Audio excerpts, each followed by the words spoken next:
So, what are you up to? Well, I'm kind of, I'm in the last quarter.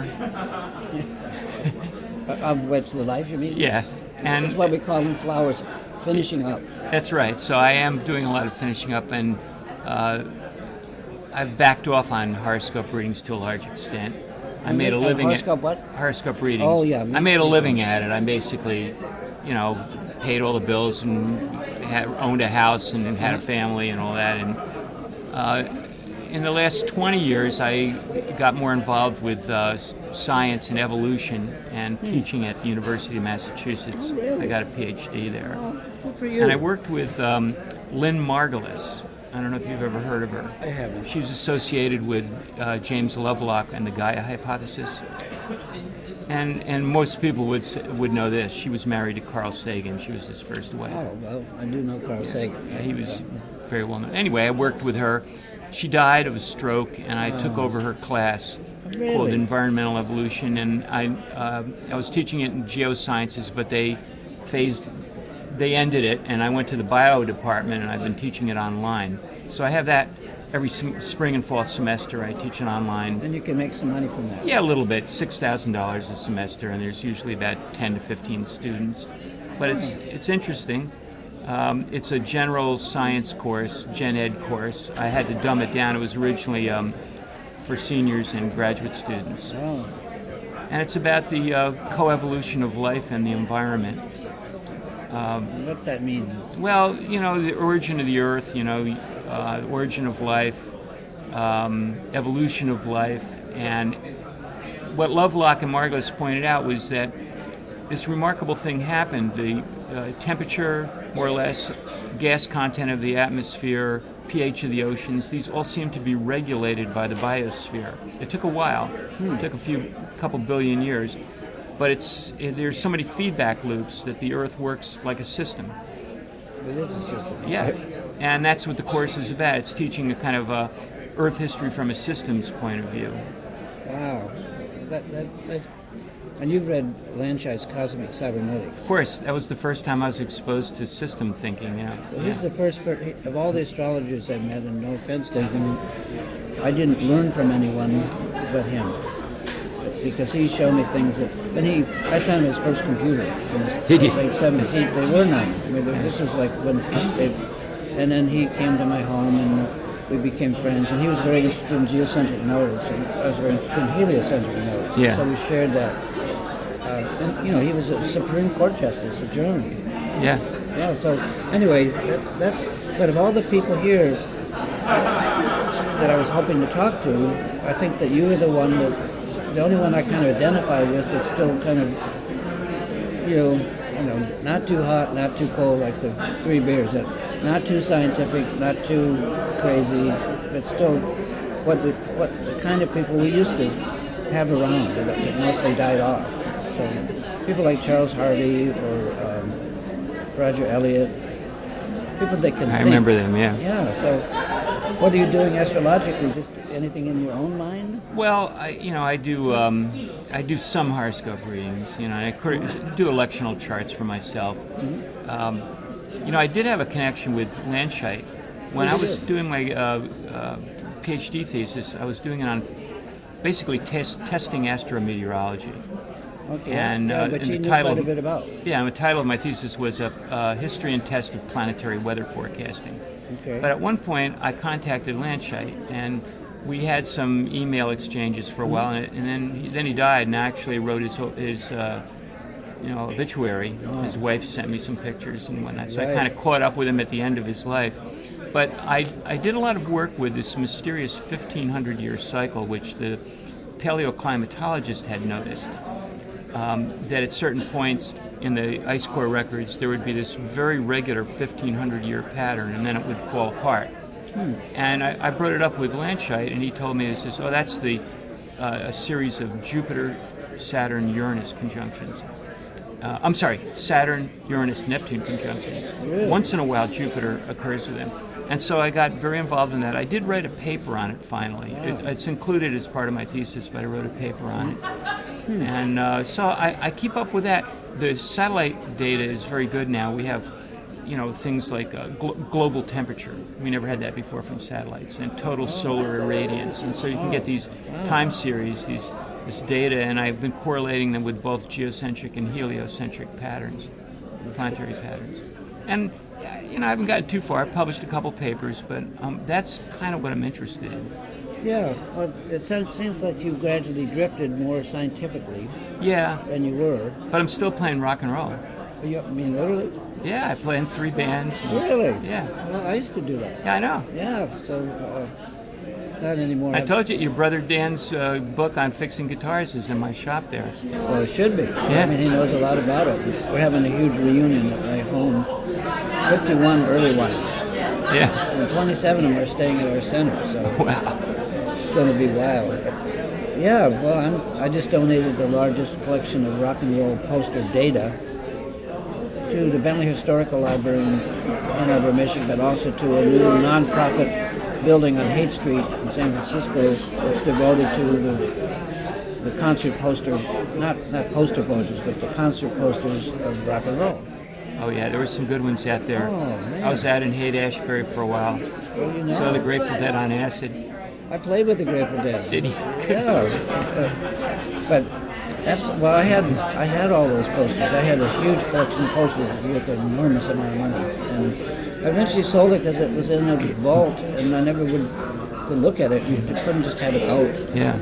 So I finally said, and I'd taken pictures of all of it. I mean, high-resolution pictures. I'm a photographer. So I got rid of it. Just took a bunch of money when I needed it. Anyway, I'm still doing that. And, musically, I created All Music Guide, which is. Oh, I know all about that. Oh okay, yeah. I'm just checking. I'm up to date with you. You're up, yeah. So, yeah, I kind of yearn for the old people. I mean, I think of you not as an old person, but as someone that thinks like I do. I mean, roughly. Yeah. But I say you're a little more scientific than I am. Yeah, well, that happened when I met Lynn Margulis. What had happened was I was writing hiking guides. Really? And I have about 6 or 7 were in print, but I can't hike anymore because I had a bad accident. I kind of can't messed either. up. But anyway, I was sitting at a nature center, and they had a lot of nature authors. And I was sitting next to Lynn Margulis, who was selling her books on biology and stuff. And we found that we had this one thing in common. We had hiked half of this long trail called the Metacomet Monadnock, and now it's called the New England Trail. Mm-hmm. And we wanted somebody to finish it with, because you got to spot cars. Put a car at one end, and then you walk 10 miles to the other. Right, we did that. So we did that together over a few weeks in the summer, and she recruited me. And dragged me right into this. She liked you. Yeah, in this scientific world. Wow. And I had to kind of, come up to speed pretty fast. I think you've come up to speed. Well, it took a while, but. But I hope we haven't lost you completely that way. No, because I still do astrology. I basically moved my whole thinking over to a systems perspective. I'm interested in. I'd like to hear, if you ever write anything on that, I'd like to see it. Yeah, I'm starting to do a little bit more on that, but this whole idea of emergent properties, it's a scientific, means. Well, you have lots of things interacting together with a lot of feedback loops. And out of that, this mysterious thing happens that the scientists call emergent properties, or emergence. And it would be like how a mind emerges out of all the neural activity with the brain, or how a personality emerges out of... I can't stop right We're now. recording. We're recording. It's okay. Yeah. I'm an editor. Yeah. So it's... I look at it, I have a background in astrology, and I'm used to defining things, and but spirituality. I want you back up there, because I'm just starting to get it. But it's not like a hologram.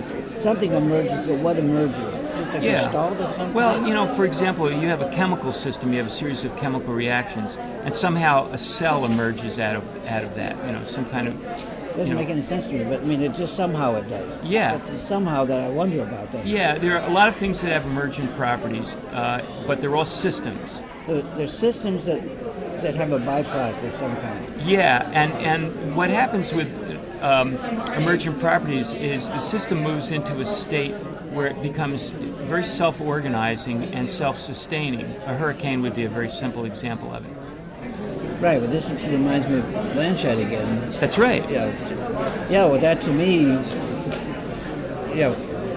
means a lot. I mean, the whole idea of trying to maintain a balance, or trying to, what I call coherence. What do you call coherence? Yeah.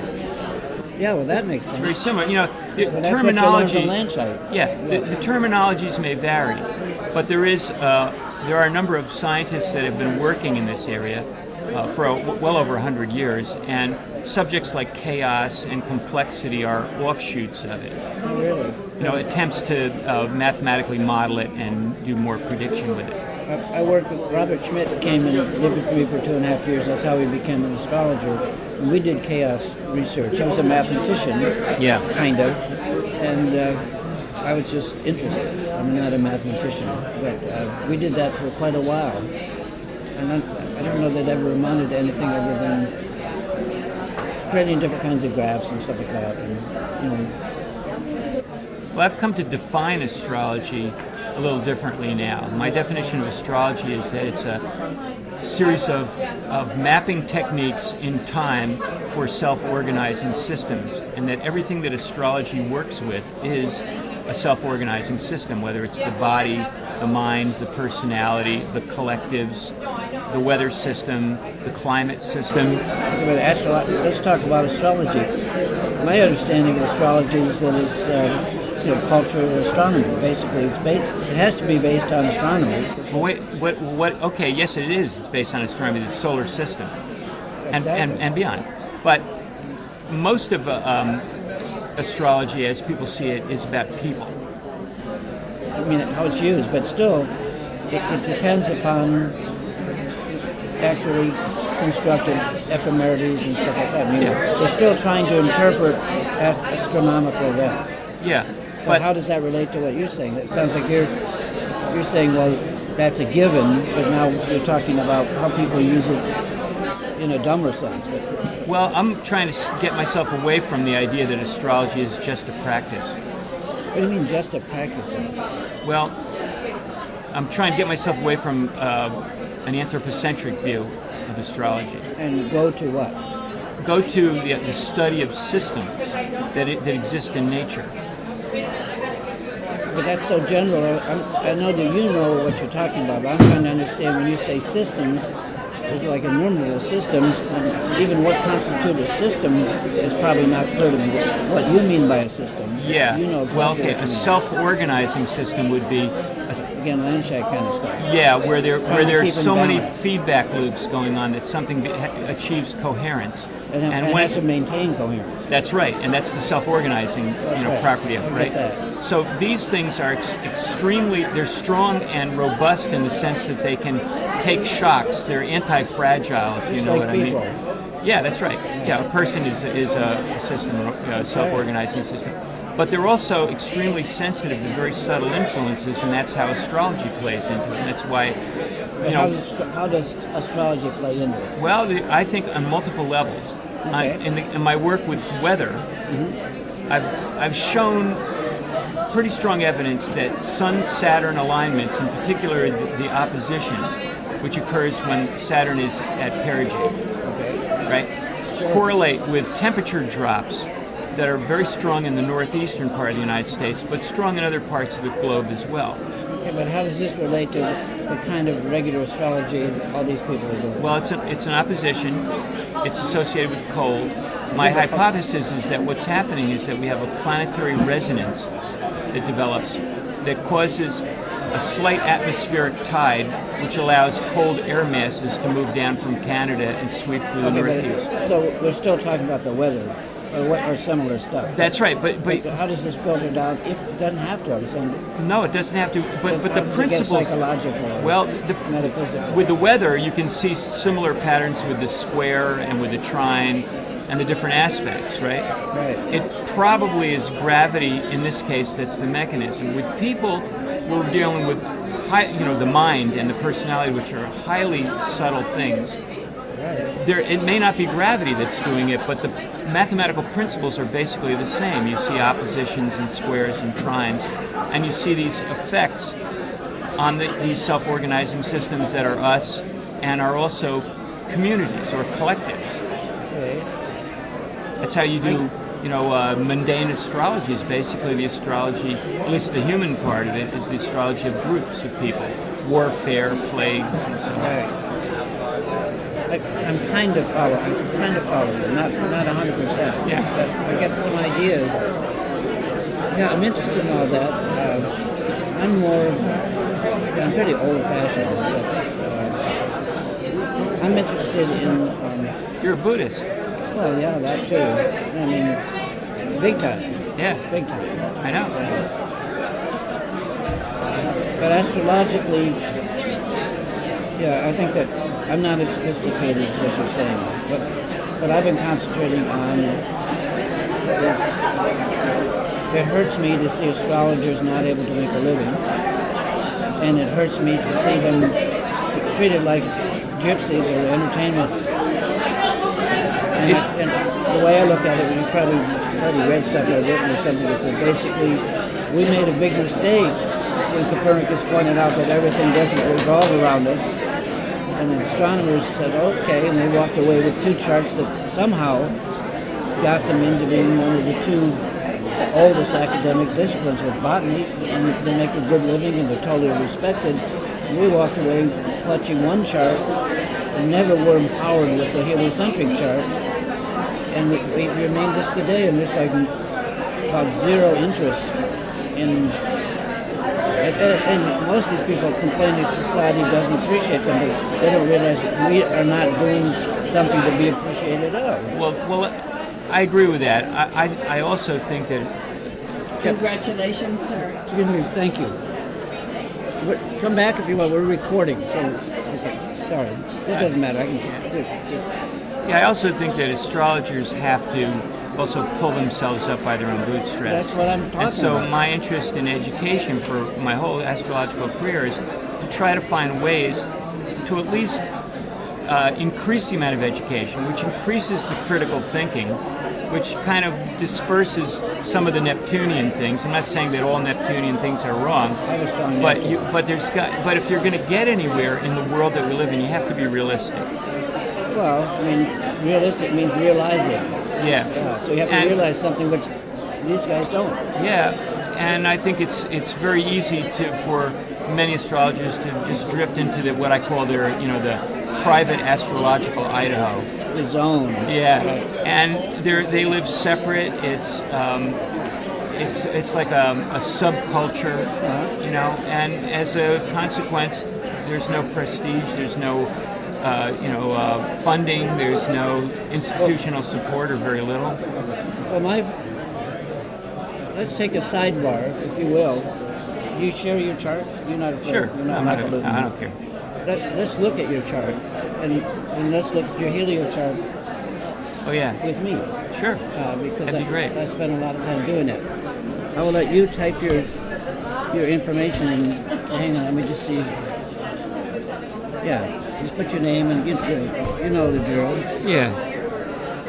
I'll show you what I'm trying to do. And I also have a 100-foot flower garden, and I write a blog a day on Facebook. And I've seen your pictures; they're lovely. Yeah, I'm really become a good photographer. But a story we don't have time to talk about. That's because that was a way that I went into a state of realization in the Buddhist way was through photography. So for a long time I couldn't have a clear mind unless I had a camera in my hand. Literally. Yeah. Well, photography taught me to see too. Well, it does. Yeah. I mean, I've got some of the finest lenses in the world, maybe 100 of them. Yeah, I have quite a following of professional photographers. I do what's called focus stacking. Let's see how we're doing it.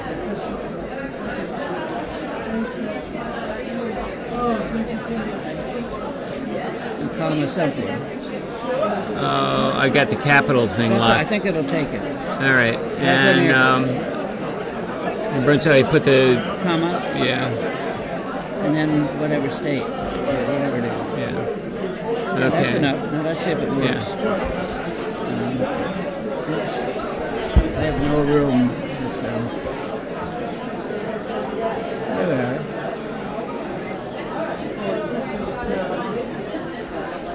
Okay, so Yeah, it's close enough. but, Yeah, it's a little fast. but I'm not. Brunswick Heights and New Brunswick are a little different, but not much. It doesn't matter. It's I'm not close looking enough. at the houses. Yeah. I don't give a darn about them. Yeah. What I want to see is, okay, so these are what I call whole chart patterns because they go all around the chart. And so you've got, when you look at it, basically these are what I call wedges. And they have trines and sextiles, and they're mental. But I'm going to see your helio chart. You'll see it's totally different. Yeah.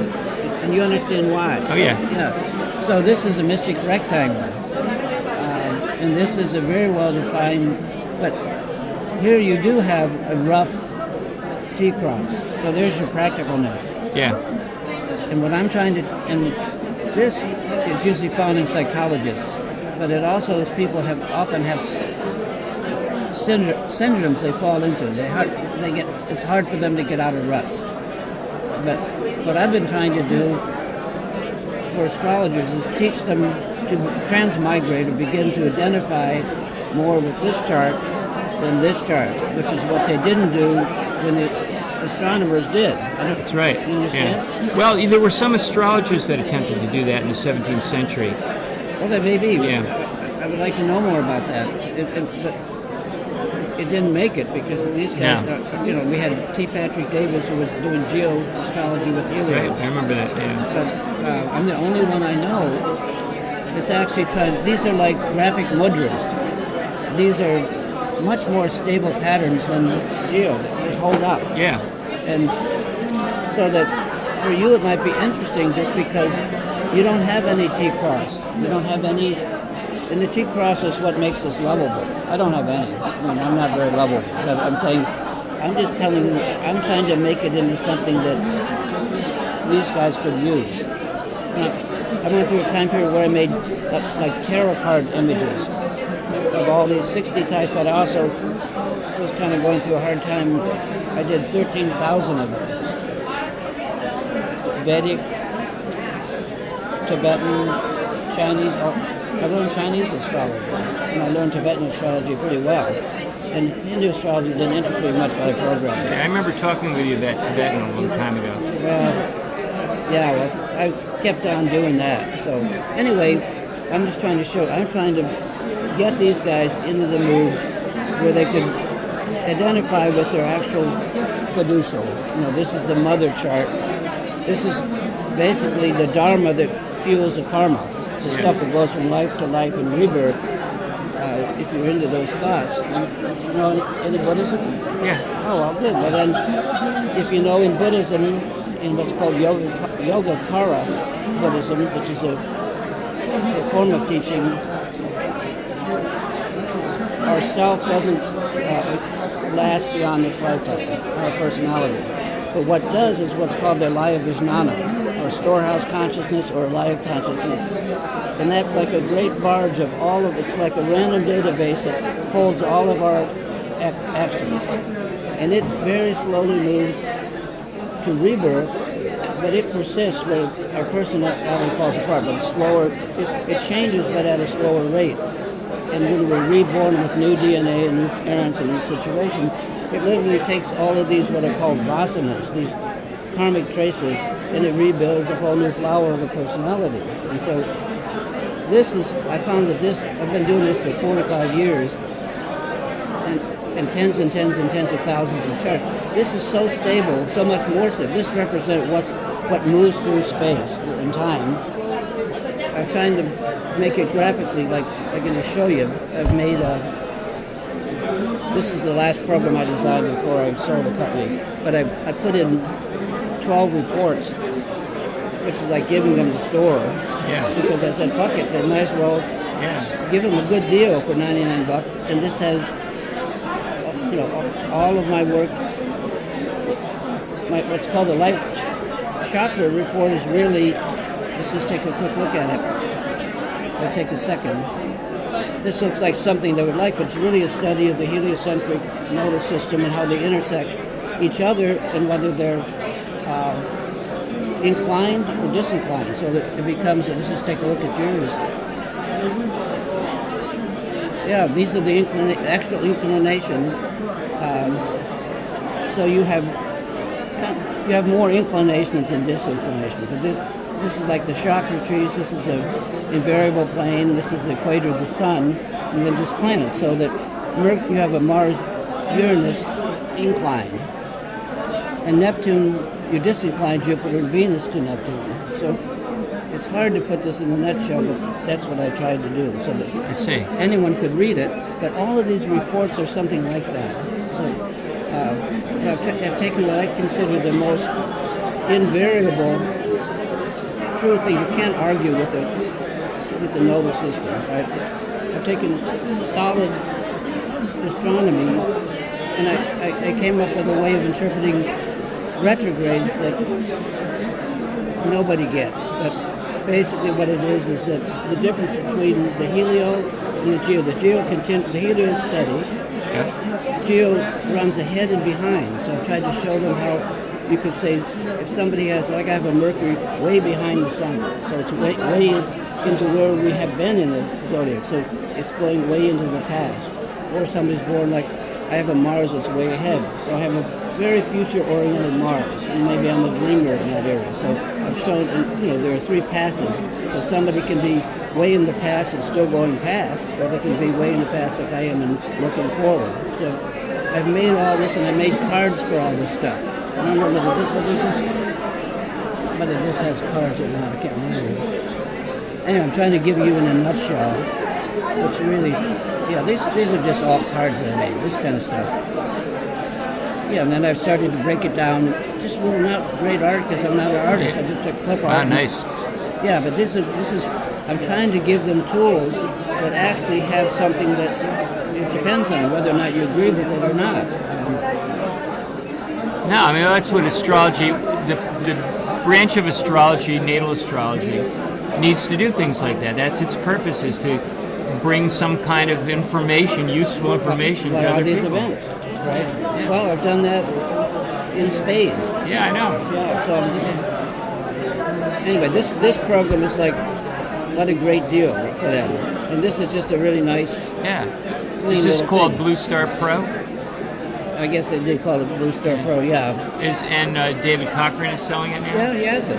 If you want one and you don't want to afford one, I'm sure I can give it to anyone I want. Oh, yeah? If you like one, I'll get him to give you one. Yeah, I'd be interested in playing around with it. Okay, good. Well, then we'll see. I mean, he might say no, but I don't see why he would. I mean... He knows me. I don't think it would be a problem. Okay, well... I'll write a review. Whatever. So, but I'm impressed with where your head's at. I think you're carrying on a tradition at this point. Yeah, I'm pretty much alone. Yeah. A certain part, I don't know what you know. I know what I know, and I'm trying to show you a little bit of it. And it's probably the best I can do. But you're doing other stuff that I don't fully understand, but I think that I don't know anyone else doing it. Yeah, I'm walking a line between science and astrology I and, see that. and spirituality, and I'm finding my own place in it. You are finding your own Yeah. place. That's what I'm seeing, that you are representing something I haven't seen before. I'm more interested in initiation and Buddhism. I mean, my teachers taught me, because I pestered them to death, I don't say a lot of stuff. They say astrology is one of the limbs of the yoga. It's not the root. Right. Astrology is restricted to samsara. That means it can help us improve our situation, but it's like rearranging the deck chairs in the Titanic. We can get more comfortable through astrology, but it's not going to realize anything for us. We're not going to leave. Yeah, well, it's not a panacea, It's, No, but the most it can do is lead us to the beginning of the path of Dharma, which is about realization of what. Maybe I'll say it another way. You know, samsara and nirvana, they're connate. That means that they're 2 sides of the same coin and they arise as one. Nirvana is nothing more than the realization, full realization of samsara. There's no heaven in Buddhism. There's no place to get. This is it. We're going to do. If we want to do something about this, we have to realize this to its fullness. That idea. I'm pumping a bunch of stuff out fast here, so forgive me. It's more beautiful than that. Well, I think we're on the same page, Yeah, because I think so. see astrology as a map. Yeah, tell me more about that. Tell me well, that. it's you know, like when you map something out, the map is not necessarily the territory, but it can describe the territory, right? Okay, so it's a pointer. Yeah, it's a way of you know, it's like you know, Cartesian coordinates. It's a way of like taking what's out there, and in this case, in astrology, we're dealing with what I call self-organizing systems. Okay, I'm getting used to those words a little bit now. Or you know, systems that have reached coherence, you know, of some sort. And we're mapping. And you can work on that language a bit more, so dummies like me will get it sooner. Yeah. I'm getting it. Yeah, and but astrology is actually mapping these things, right? Now, what's that mean? Making a map, like you draw a line so that you have. What you're saying is it's a reference. Yeah, well, yeah, exactly. It's a description in great detail, but it's not the territory. Well, it's just like language depends on the sense it makes. Yeah. And sense has to be an experience. So all language is pointing towards, hey, do it. Yeah. Live it. Be Yeah, it. it's same basic idea. Okay, same idea. Well, I have to think about that, but I think that's a beautiful idea. No, The idea of just using, and say more about that so that I can fully get it. That astrology is a map. I believe that too. But Well, that's a map right there. I know, but this is a map based on actual That's right. measurable. That's what's so great about astrology is the map, the primary map that's used, the horoscope. You can't argue it. Yeah, but there are other maps. You know, like say, you know, 45-degree graphic ephemerides. You know, that's another mapping technique, and it maps It's in another time. way. It's like an algebra. Yeah, But it suppresses some stuff and shows other stuff. Yeah. yeah, and there's different kinds of projections in maps. You have a Mercator projection and a conical projection. And so I you know, associate the craft of doing astrology with map making techniques, and then I associate the that's a actual beautiful- delivery of more of counseling, healing, you know, kind of techniques. Say that last part again. Well, you know, the delivery, like when a person is interacting with another person as a consultant, that's using the map to interpreting the map to convey information, to communicate to someone. Yeah, you know, I think that the way the Buddhists say it is more like we have what is called the pointing out instructions. It's like a figure ground embedded picture in a picture. You can't see it. In our thing, it's also in Zen called Kensho, but we call it recognition, the nature of the mind. An authentic master, someone who's realized it, has to point it out to you. And this is what this is as close as I can get to what you're talking about. So these different techniques and stuff are pointing out instructions to a reality that first we can experience, but then maybe we can learn to realize. But meanwhile, another side of astrology can analyze weather records and maybe make forecasts. In fact, I've made many forecasts about temperatures. When I did my PhD thesis, I set it up so that it was on the day of a Sun-Saturn alignment, 6 months ahead of time, and I told my committee, I said, it's going to be cold that day. And it was. They must have had their minds blown. Yeah, one of the committee members, who's a meteorologist, said, "What is this, voodoo meteorology?" You say astrology, Yeah. and then he jumps out the Yeah, window. they got used to it. They Hey, did. Michael, I have to run to the men's room. That's okay. Pleasure talking with you. You too. You know, Yeah. good luck with all this stuff. As far as this program goes, if I come back with a flash drive, would that be good? No. I'll no, talk to. I'll talk to him. Yeah, all right. And if you want to talk anymore, come back. We can talk some more. I would love This to. is- It's my pleasure. I'm just here till 2. Yeah, I was waiting around. I came by here a number of I'm times. And sorry. you've been